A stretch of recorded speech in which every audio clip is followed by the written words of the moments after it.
Do you have a white fridge? White door handles? Do your door handles and the side of the fridge and even the fridge itself get dirty? Inside here, very hard to clean. Very, very hard to clean. What I have found works, and it works every single time, is Magic Eraser. You don't even have to use much elbow grease. It just comes off. Dirty, dirty in those creases. I'm not sure what's in this Magic Eraser.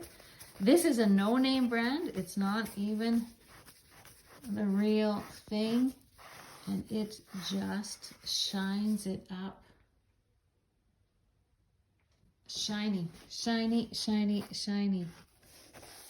Oh, look at that. Embarrassing. Just wet your Magic Eraser a little bit. It's hard to get in there underneath, but that's where it gets dirty. It becomes shiny clean.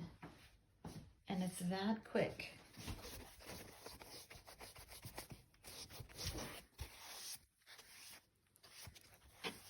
And it's that easy. And they will shine for you.